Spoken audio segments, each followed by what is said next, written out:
Hai, saya Iqbal. Selamat datang di JB Story.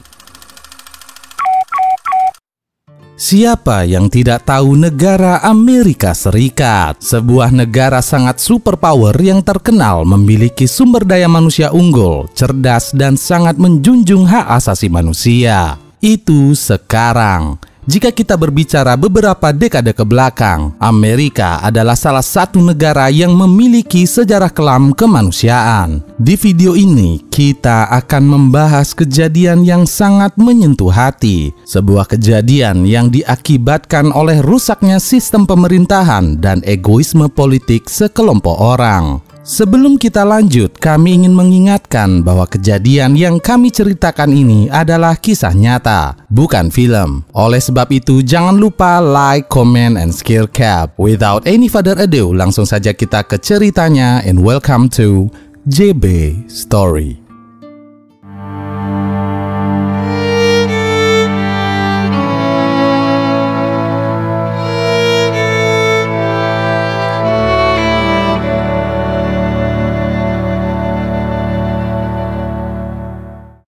Beberapa dekade yang lalu, Amerika adalah negara yang sangat rasis. Sepertinya sekarang juga masih ada sisanya dikit. Beberapa dekade yang lalu itu, semua hal dalam kehidupan masyarakat dibedakan atas dasar warna kulit. Begitu juga di negara bagian South Carolina, Amerika Serikat. Pada tahun 1944, tempat tinggal dua kelompok yang sama-sama manusia dipisahkan oleh rel kereta api yang membedakan antara hitam dan putih. Di wilayah hitam, tinggal sebuah keluarga yang memiliki 5 orang anak, 3 anak laki-laki dan 2 anak perempuan.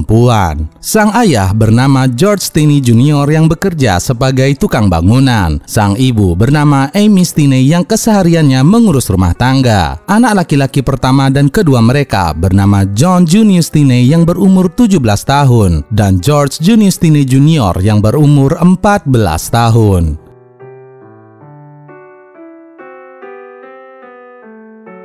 Pada tanggal 24 Maret tahun 1994, dua gadis kecil terlihat mengendarai sepedanya di wilayah hitam. Mereka adalah Betty June Binnicker yang berumur 11 tahun dan Mary Emma Thames yang berumur 7 tahun.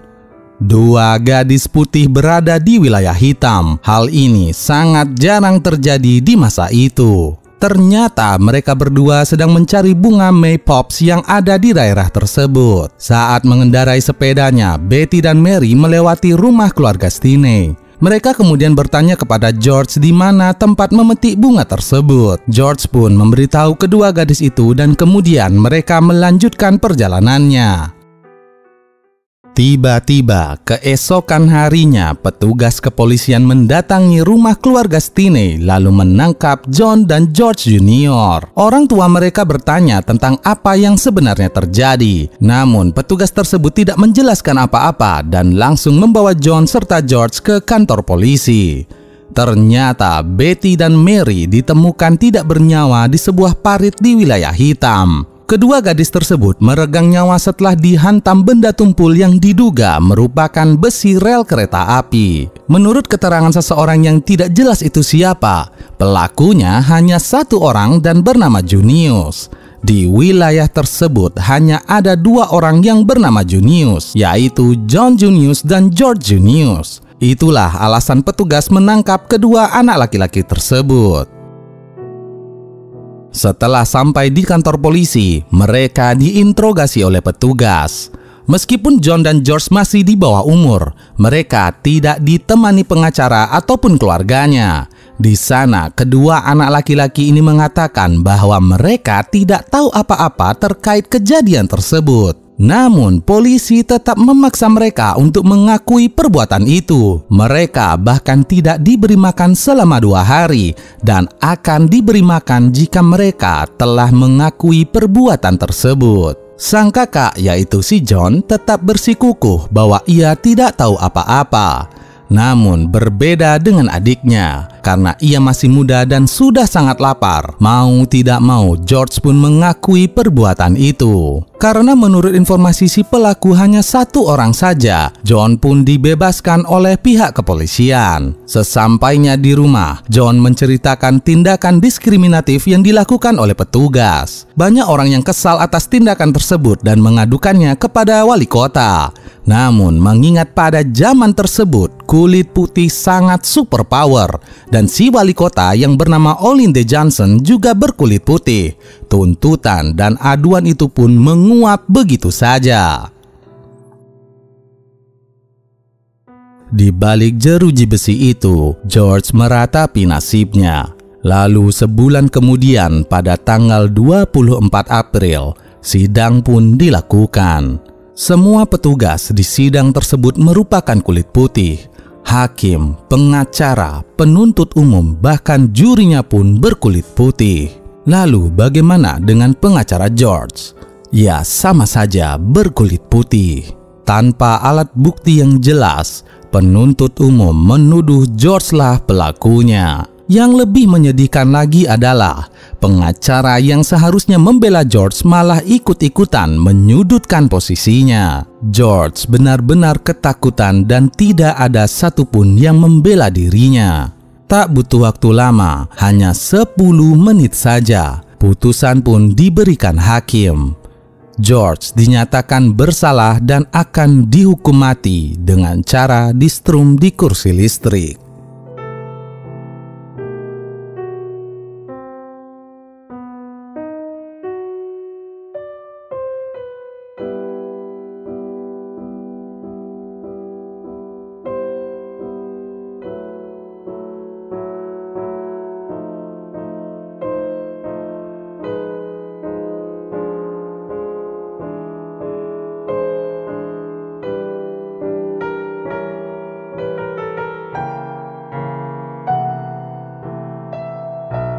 Banyak masyarakat yang mengirimkan surat ke kantor wali kota. Mereka meminta agar hukuman tersebut ditinjau ulang, mengingat usia George yang masih sangat muda.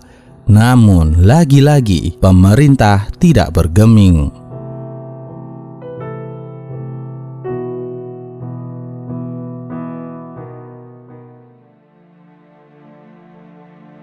Hari berganti hari. George yang tak berdaya menanti ajalnya. Lalu pada tanggal 16 Juni 1994, hanya 83 hari sejak ia ditangkap pihak kepolisian. Di depan keluarga Betty dan Mary, George didudukkan di kursi eksekusi. Namun karena badannya yang masih kecil, kursi tersebut harus ditambahkan buku terlebih dahulu agar alat di kepalanya bisa dipasang. Petugas kemudian memberikan kesempatan terakhir bagi George untuk mengatakan sesuatu. Namun, anak kecil itu hanya menangis sambil menggelengkan kepalanya. Dan eksekusi pun dilakukan.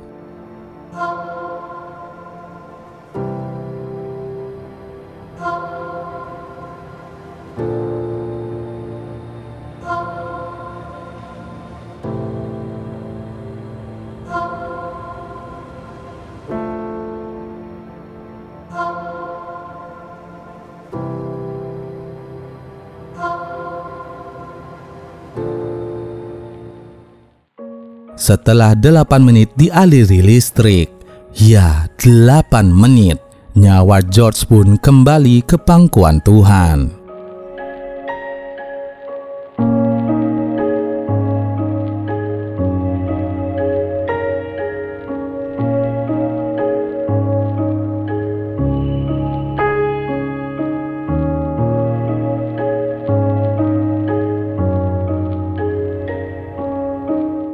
Di masa itu, keluarga, kerabat, dan orang-orang terdekatnya tidak bisa berbuat apa-apa karena sistem di negara tersebut secara terang benderang memihak kepada yang putih. George adalah orang paling muda yang dijatuhi hukuman mati di Amerika Serikat.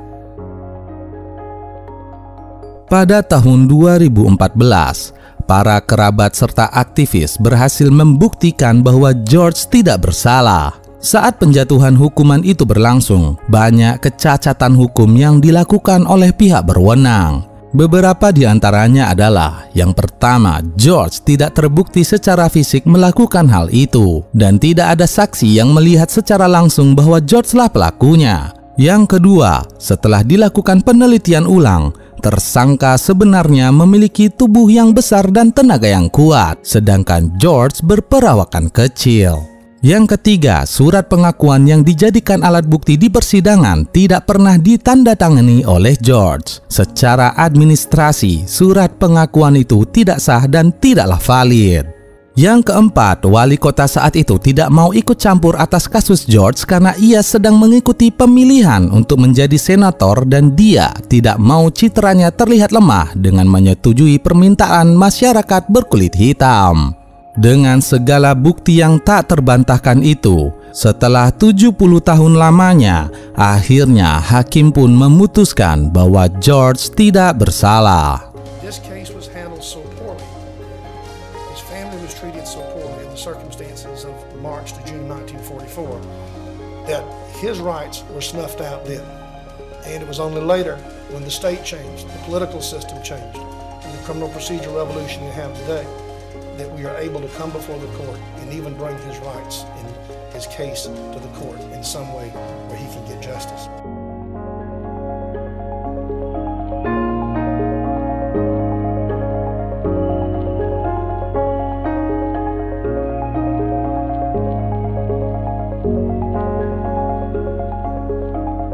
Lalu, siapa sebenarnya pelakunya? Sampai detik ini, si pelaku sebenarnya masih menjadi misteri. Betty dan Mary kehilangan nyawa dengan cara yang tragis. Namun, karena sistem pemerintahan dan sosial politik yang buruk, bukannya menangkap pelaku sebenarnya, pihak berwenang malah menambah jumlah korban. Untuk mengenang kisah tragis yang menimpa George, pemerintah membuat sebuah memorial stone yang bertuliskan "Wrongly convicted, illegally executed by South Carolina. Conviction vacated by court order date December 16, 2014." Tidak bersalah namun dihukum, dieksekusi secara ilegal oleh negara bagian Carolina Selatan. Semua hukuman dibersihkan berdasarkan perintah pengadilan pada tanggal 16 Desember 2014. Kejadian tragis yang menimpa George diangkat ke sebuah novel berjudul Triple Tragedy in All Kolu. Film pendek pun dibuat untuk mengenang kejadian ini yang berjudul 83 Days. Judul yang diambil dari jumlah hari saat George ditangkap hingga dieksekusi mati. Yang paling terkenal dan mungkin kalian pernah menontonnya adalah film Green Mile yang dibintangi oleh Tom Hanks. Film ini terinspirasi dari kejadian yang menimpa George Junior. You're talking about in a place like this, unbelievable miracle of all that happened here where I work on the Green Mile.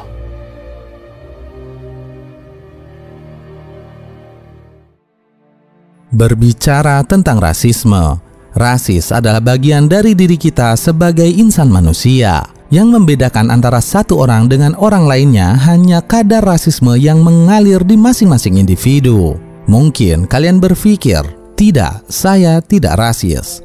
Oke, baik, saya akan memberikan sebuah pertanyaan. Jika ada dua orang yang tidak kalian kenal, yaitu si A dan si B, keduanya sama-sama membutuhkan bantuan kalian, namun kalian hanya bisa membantu satu orang saja. Dan si A berasal dari kota yang sama dengan kalian, sedangkan si B berasal dari kota entah berantah. Mana yang akan cenderung kalian berikan pertolongan? Tulis di kolom komentar. Saya Iqbal, sampai jumpa di video berikutnya. Bye.